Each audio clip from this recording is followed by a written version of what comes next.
नमस्कार प्रिय मित्रों, मैं ज्योतिषकार कमल आप सबका हार्दिक अभिनंदन करता हूं आपके अपने इस प्यारे यूट्यूब चैनल एस्ट्रो कमल में। दोस्तों, इस भारत देश में बहुत सारी ऐसी साधनाएं हैं जो मनुष्य को उसकी परेशानियों से निजात दिलाने के लिए, मुक्ति दिलाने के लिए बहुत ही कारगर है, बहुत ही उपयोगी। आप चाहें तो उन साधनाओं को करके अपने जीवन की सारी विषमताओं को मिटा सकते हैं, अपनी सारी परेशानियों से मुक्त होकर के एक उन्नत, एक आदर्श जीवन जी सकते हैं। दोस्तों, ऐसी ही साधनाएं, यक्षिणी साधनाएं जो भारत में हैं वो बहुत कीमती है, बहुत अमूल्य है और भारत में हजारों लोगों ने यक्षिणियों की साधना करके अपने जीवन को उन्नत किया है, अपने जीवन की सारी परेशानियों को मिटाया है, सारे संघर्षों को पार करके एक अच्छे जीवन को उन्होंने जिया है। आप भी यदि चाहें तो उन साधनाओं को करके, एक एक बारीकी में बताऊंगा, उन साधनाओं को करके अपने जीवन में सारी विषमताएं मिटा करके एक आदर्श जीवन जी सकते हैं। दोस्तों, आज मैं आपको चंद्रिका यक्षिणी की साधना बताता हूँ। चंद्रिका यक्षिणी एक ऐसी यक्षिणी है जो 3-4 कामों में उसे महारत हासिल है। वो उन कामों को ऐसे कर सकती है जैसे बस उसी काम के लिए बनी हो। मानो आप देखो, एक बात मैं फिर बता देता हूँ कि हर एक यक्षिणी का, हर एक अप्सरा का अलग काम है। आप चाहते हैं कि सारे काम एक ही अप्सरा से या एक ही यक्षिणी से, एक ही शक्ति से हो जाए, ऐसा संभव नहीं है। हर काम के लिए अलग शक्ति है। हाँ, ये बात सही है कि आपने एक यक्षिणी को सिद्ध कर लिया तो फिर दूसरी यक्षिणी को सिद्ध करने में आपको तकलीफ नहीं होगी, फिर वो आसानी से आप उसको सिद्ध कर सकते हैं। फिर न तो उतने दिन लगेंगे, न उतना श्रम करने की, न उतना संघर्ष करने की, न उतना खतरों में पड़ने की जरूरत है। फिर आप दूसरी यक्षिणी को आराम से सिद्ध कर सकते हैं। लेकिन एक यक्षिणी, पहली यक्षिणी, यक्षों के लोग से कांटेक्ट करना, पहली बार ऐसा होना, इसमें थोड़ी सी मेहनत लगती है, इसमें थोड़ी ऊर्जा लगती है। तो आज मैं बताऊंगा कि जो चंद्रिका यक्षिणी है वो किन किन लोगों के काम की है और कौन कौन उस काम को कर सकते हैं। एक तो दोस्तों, जिसके घर में बहुत गरीबी आ गई हो, काम धंधा कुछ भी रहा नहीं हो, मानसिक परेशानियां हो, जो डिप्रेशन का शिकार होते जा रहे हो, जो तनाव में हो, उनके ये काम की है। यक्षिणी जो चंद्रिका यक्षिणी है वो उसके घर को उन्नत कर देगी, उसके घर में जितनी भी विषमताएं सब मिटा देगी, आर्थिक स्थिति को ऊंचा कर देगी और उसे समाज में एक अच्छी रेपुटेशन देगी। दोस्तों, इसके अलावा कोई मानसिक विक्षिप्त होता जा रहा है, कोई पागलपन की तरफ बढ़ता जा रहा है, जिसकी कुंडली में चंद्रमा खराब है, केमद्रुम आदि योग हैं, जिसके कारण से उसे मानसिक परेशानियां झेलनी पड़ती है और दिमाग उसका काम करना बंद कर देता है, क्या करूं क्या नहीं करूं, उसके जीवन में ऐसे असमंजस पैदा हो गए हैं, वो आदमी भी चंद्रिका यक्षिणी की सिद्धि करके अपने जीवन को अच्छा बना सकते हैं। इसके अलावा दोस्तों, वो आदमी जो लंबे समय से बीमार पड़ा है, जिसकी बीमारी में कोई फर्क ही नहीं पड़ रहा, तो चंद्रिका यक्षिणी के पास अमृत होता है। चंद्रिका यक्षिणी की सिद्धि से वो आदमी कुछ ही समय में पुनः रिकवर होकर के अपनी बीमारियों को दूर कर सकता है और फटाफट वो ठीक होकर के समाज में अच्छी तरह से अपना बर्ताव कर सकता है, अपनी उठ बैठ कर सकता है, अपना दैनिक कार्य कर सकता है। इसके अलावा दोस्तों, कोई आदमी यदि कवित्व शक्ति को प्राप्त करना चाहता है, वो चाहता है कि मैं उन्नत कोटि का कवि बनूं और देश विदेश में मेरी ख्याति फैले और कविताएं मेरे अंदर से प्रकट हो और अच्छा कवि में बन जाऊं या अच्छा शायर में बन जाऊं, कुछ भी, तो उस आदमी को भी चंद्रिका यक्षिणी की सिद्धि करनी चाहिए। चंद्रिका यक्षिणी की सिद्धि करने से उसके अंदर कविताएं पैदा होगी और कविताएं पैदा होगी तो वो आदमी देश विदेश में नाम कमा सकता है, अच्छा उन्नत कोटि का, बढ़िया कोटि का कवि हो सकता है, लेखक हो सकता है, गीतकार हो सकता है। फिल्मों आदि में जो गीत वगैरह लिखते हैं, ऐसे लेखक ऐसे जो गीतकार होते हैं, उनको भी चंद्रिका यक्षिणी की सिद्धि बड़ी उचित जान पड़ती है। दोस्तों, इसके अलावा कोई बहन यदि ये उसके अंदर है कि वो सुंदर नहीं है और सुंदर नहीं होने के कारण उसकी शादी नहीं हो रही है, उसे अच्छा प्रेमी नहीं मिल पा रहा है, उसे अच्छा पति नहीं मिल पा रहा है, उसे अच्छा कैरेक्टर नहीं मिल पा रहा है, वो ग्लैमर की दुनिया में जाना चाहती है, वो फिल्मों की दुनिया में जाना चाहती है, लेकिन सुंदरता नहीं होने के कारण उसके अंदर बहुत सारी परेशानियां पैदा हो रही है। सड़क पे चलती है तो कोई उसकी तरफ आंख उठा के भी नहीं देखता है, ऐसी मतलब बदसूरत टाइप है, ऐसी भी उसकी खूबसूरती नहीं है कि किसी की नज़र में आए, कोई उसे देखे पल भर के लिए। तो ये 30 स्त्रियों में, लड़कियों में रहती है कि कोई मुझे देखे ही नहीं, तो उनको जीवन अपना भारी भारी सा लगने लगता है। ऐसी स्त्री, ऐसी माता बहन भी यदि चंद्रिका यक्षिणी की साधना करना चाहे तो उसके लिए बहुत ही ये बढ़िया रहेगा, क्योंकि उसकी जो सुंदरता है, उसका जो मेटाबॉलिज्म, उसकी जो आणविक शक्ति है वो अंदर से बदलती जाएगी और बदल करके उसे इतना सुंदर कर देगी कि देखने लायक उसकी सुंदरता बन जाएगी। सड़क पे चलते हुए भी लोग बरबस उसकी तरफ देखेंगे कि इतनी सुंदर लड़की कौन है, कहाँ से आई। कुछ लोग ऐसे होंगे जो आगे चल करके फिर वापस मुड़ करके उसको देखेंगे कि हमारे पास से इतनी सुंदरता जो निकली है, देखने लायक। हम नहीं देखे तो परमात्मा की सुंदरता को देखे बिना अछूते रह जाएंगे, तो मुड़ के देखना पड़ेगा। इतनी खूबसूरती आपके अंदर पैदा हो जाएगी, इतनी सुंदरता पैदा हो जाएगी। तो इस प्रकार से कुछ लोग हैं जिनके चंद्रिका यक्षिणी बड़ी गजब की सिद्धि उनके लिए बहुत अच्छी पड़ती है।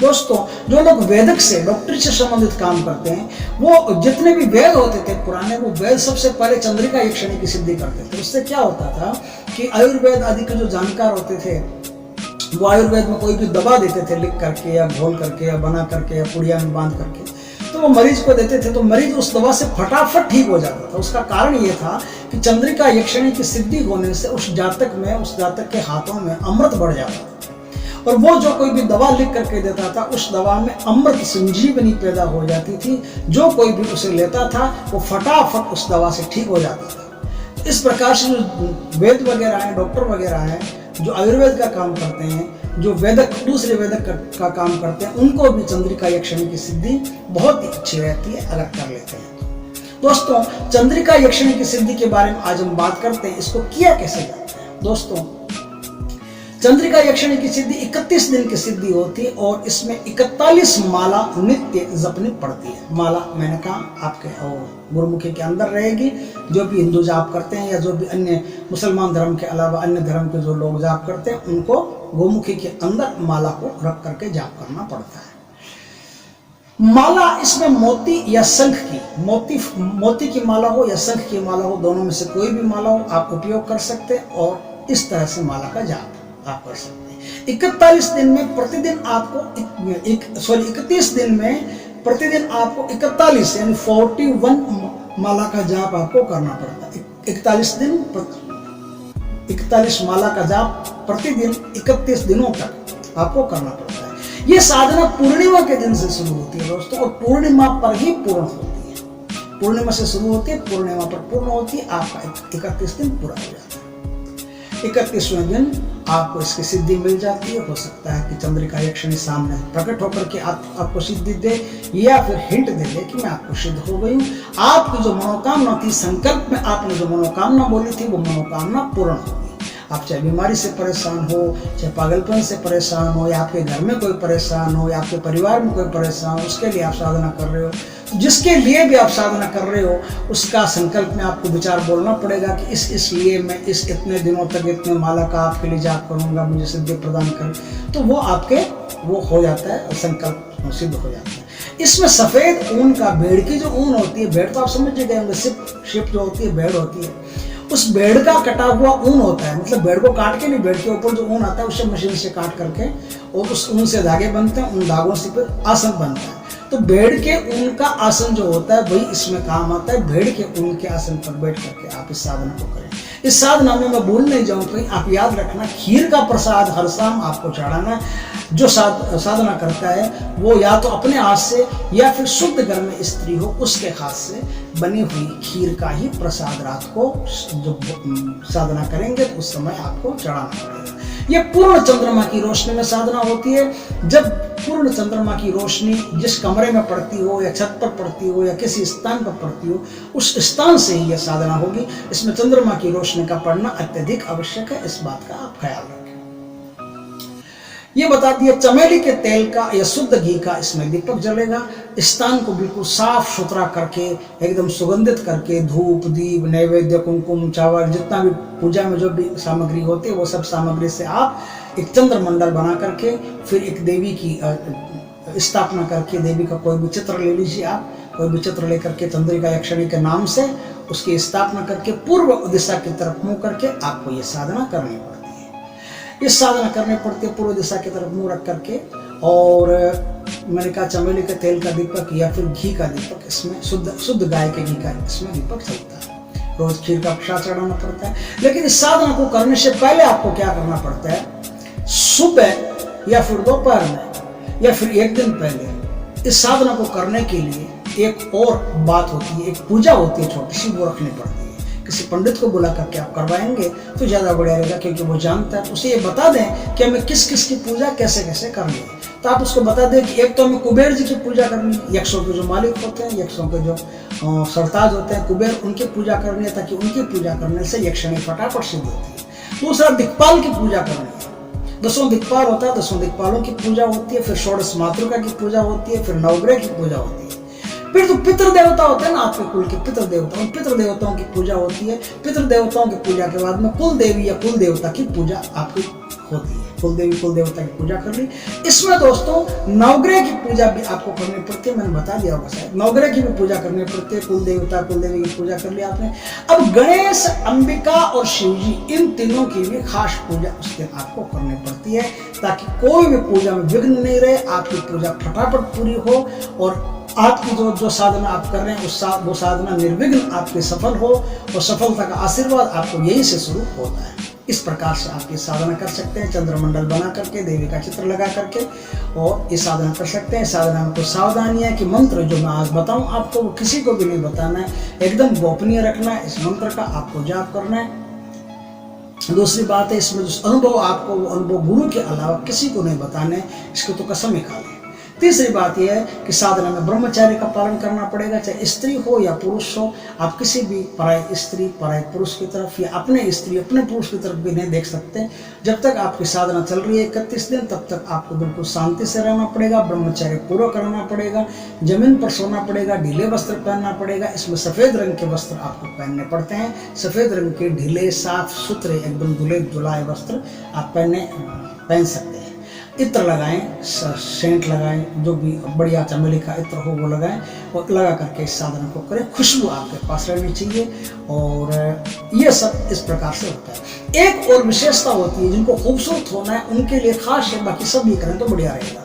क्या होता है कि जैसे आप पूर्णिमा से जाप करेंगे तो चतुर्दशी आती है, पहले पूर्णिमा से पहले तो चतुर्दशी आती है, 14वीं का चांद वो बोलते हैं ना, 14वीं का, तो 14वीं आती है। वो 14वीं के दिन आपको क्या करना पड़ता है, चंद्रमा को अर्घ देना पड़ता है। चंद्रमा को अर्घ देकर के एक मिट्टी का शिकोरा या मिट्टी का कोई बड़ा बर्तन लेना पड़ता है, जिसका मुंह ऊपर से खुला रहे। उसमें आपको पानी भरना पड़ता है, शुद्ध पानी भर लीजिए। उसमें शुद्ध पानी भर करके उसमें आप बाजार से किसी सुनार की दुकान से, या फिर जो भी कोई चांदी सोना बेचने वाले लोग हैं, साफ वगैरह बोलते हैं, उनके यहाँ से आप चांदी ले आइए। थोड़ी सी चांदी ला करके उस बर्तन में आप रखिए, और उस पर झीना कपड़ा, झीना मतलब एकदम बारीक महीन कपड़ा, चाहे सूती हो चाहे कोई भी हो, उसमें से पारदर्शी होना चाहिए, वो ट्रांसपेरेंट होना चाहिए। उसमें क्या है, चंद्रमा की किरण है ना, वो आपको पानी को छू लेनी चाहिए। इस प्रकार का कपड़ा उस पर आराम से बांध करके, कस के बांध के, तो उसको आप चंद्रमा की रोशनी में रखें। चंद्रमा की रोशनी में रखने के बाद में फिर आप दूसरे दिन वो पानी खाली कर लें किसी साफ सुथरे बर्तन में, और वो पानी जिस समय आप खीर आदि का, प्रसाद आदि का भोग लगाओगे, खीर तो नित्य कंपल्सरी होती है, उसके अलावा दूसरे प्रसाद का भोग लगाओगे ना चंद्रिका यक्षिणी को, तो उसमें दुर्वा से आचमन करवाने के लिए वो पानी आपका चाहिए। तो छोटी सी गड्डी में वो पानी अलग रखिए, और उस दिन 14 के दिन से, जो पूर्णिमा आती है, पूर्णिमा के दिन से फिर क्या करना है, वो पानी आपको नित्य पीना है। अब चाहे चंद्रमा उगे या नहीं उगे, उससे आपको कोई मतलब नहीं है, आपको वहां ऊपर रखना है। ऊपर रख करके ये पानी रोज आपको पीना है, और इस पानी की गड्डी भर करके रोज आपको आचमन करवाना। इस नियम का आप रोज पालन करें। इस प्रकार से आप चंद्रिका यक्षिणी की साधना कर सकते हैं। लेकिन ये तो जो साधना हुई वो 31 दिन की है, और फिर मेरी जो बहनें हैं इस वीडियो को देख रही है, वो कहेगी कि भैया 31 दिन की साधना होती है, और हमारा क्या है, 31 दिनों में एक गड़बड़ होती है। वो गड़बड़ ये होती है कि ऋतुस्राव जो होता है 1 महीने के भीतर भीतर होता है। 1 महीने के भीतर भीतर ऋतुस्राव होता है, तो फिर हम रजस वाला स्थिति में पूजा कैसे कर सकती हैं? तो आप बिल्कुल सही है, आप रजस वाला स्थिति में पूजा नहीं कर सकती। तो बहनों के लिए, स्त्रियों के लिए यहाँ थोड़ी सी खास लाइन आ रही है, मैं बता रहा हूँ उनको क्या करना चाहिए।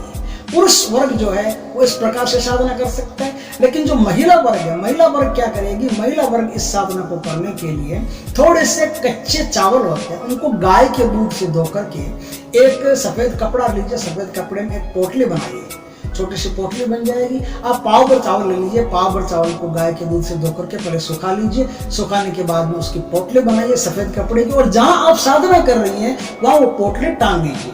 अब क्या हुआ कि आपने पूर्णिमा से साधना शुरू की और अष्टमी के दिन आपके पीरियड आ गए। अष्टमी के दिन आप रजस्वाला हो गई, ऋतुस्राव शुरू हो गया। अब 7 दिन ऋतुस्राव चलेगा। तो अब 7 दिन आपको पूजा को छूने की जरूरत नहीं है, लेकिन ये 7 दिन आपको आगे बढ़ा करके, जैसे पूर्णिमा से पूर्णिमा पर साधना खत्म होती है, तो आपको पूर्णिमा से पूर्णिमा पर नहीं, पूर्णिमा से पूर्णिमा के बाद में जो सप्तमी आती है तब तक आपको साधना करनी। यानी ये जो 7 दिन आपने खाए हैं बीच के जो रुके हैं, ये 7 दिन आगे एडिशनल करके जोड़ करके फिर आपको बराबर 31 दिन ही साधना करनी पड़ेगी। आपकी ये साधना निर्विघ्न चलती रहेगी, उसमें कोई बीच में बाधा नहीं पड़ेगी, उसमें खंडित नहीं माना जाएगा। स्त्री वर्ग के लिए तंत्र में ये सुविधा है, स्त्री वर्ग के लिए तंत्र में सुविधा है कि वो जो जाप करेगी वो जाप खंडित नहीं माना जाएगा, कंटिन्यू माना जाएगा। आप 7 दिन छुए ही नहीं, 7 दिन के बाद में आप 8वें दिन जाकर के फिर अपनी पूजा उसी समय उसी विधि से उसी तरीके से फिर शुरू कर सकते हैं। आपकी पूजा बाकायदा रहेगी, आपको पूरा फल मिलेगा, आपको एक रत्ती पर उसमें कम फल नहीं मिलेगा। और साधना में इस बात का उल्लेख भी कर दें, जिस समय आप संकल्प कर रही हैं उस समय उल्लेख भी कर दें कि हे माता चंद्रिका यक्षिणी, मैं साधना कर रही हूँ आपकी, और साधना करते समय रजस्वाला की स्थिति होती है, तो उस समय मैं 7 दिन आपकी साधना नहीं कर पाऊंगी, उसके लिए मैं क्षमा प्रार्थी हूं। मैं 7 दिन आगे और आपकी साधना कर लूंगी। तो आप ये प्रार्थना कर लेंगी और जो चावलों वाला काम कर लेंगी, तो इस प्रकार से आपकी साधना पूर्ण मानी जाएगी। बाद में जो चावल है, साधना के बाद में ये चावल आप पीस करके इसमें थोड़ा शक्कर मिला करके पीस करके चींटियों को डाल दें, या फिर नदी में इसकी गोलियां बना करके मछलियों को डाल दें, या पिंपल में विसर्जित कर दें, कुछ भी कर दें, इसका अच्छे स्थान पर विसर्जित कर दें। इससे आपकी साधना कंटिन्यू रहेगी, कोई उसमें फर्क नहीं पड़ेगा। इस प्रकार से आप चंद्रिका यक्षिणी की साधना करके जो 4-5 बातें मैंने बताई, उन 4-5 बातों में कोई भी परेशानी हो, आर्थिक परेशानी हो, मानसिक परेशानी हो, शारीरिक परेशानी हो, धन की परेशानी हो, रूप की परेशानी हो, किसी भी प्रकार की परेशानियां जो मैंने अभी गिनवाई है, बताइए, उन सब परेशानियों से मुक्त हो सकते हैं और मुक्त होकर के उन्नत जीवन जी सकते हैं। अब आपको चाहिए वो मंत्र क्या है? वो मंत्र मैं आपको बता देता हूँ। मंत्र है ओम, ध्यान से नोट करें, ओम ह्रीं चंद्रिके हंस क्लीं स्वाहा, ओम ह्रीं चंद्रिके हंस क्लीं स्वाहा, ओम ह्रीं चंद्रिके हंस क्लीं स्वाहा। इस प्रकार से ये पूरा मंत्र है। इस पूरे मंत्र को मैंने एक एक अक्षर धीरे धीरे से बोला, आप आराम से उसको नोट कर सकते हैं। ये नोट करके आप आराम से इस साधना को संपूर्ण करके अपना भी लाभ उठाइए और समाज को भी लाभान्वित कीजिए। किसी भाई को ये साधना करनी हो तो उसे ये विधि आप बता करके उसके जीवन को निहाल कर सकते हैं, उसके जीवन में आई हुई प्रॉब्लम को मिटा सकते हैं, और ये वीडियो को शेयर करके मेरे जीवन की प्रॉब्लम मिटा सकते हैं। मतलब इस वीडियो को ज़्यादा से ज़्यादा आपको शेयर करना चाहिए। शेयर करने से क्या होगा कि किसी भी भाई को आवश्यकता होगी उस तक ये वीडियो पहुंच जाएगा, वो साधना करके लाभान्वित होगा और आपको भी आशीर्वाद देगा। तो वीडियो को लाइक करें, कमेंट करें, शेयर करें, और यदि पहली बार आप हमारे चैनल पर आए हो तो चैनल को सब्सक्राइब करें, पास में बेल आइकन का बटन है वो दबा दें, ताकि हमारे ज्ञानवर्धक जानकारी पूर्ण वीडियो सबसे पहले आपके पास आ सके। जय श्री कृष्ण दोस्तों।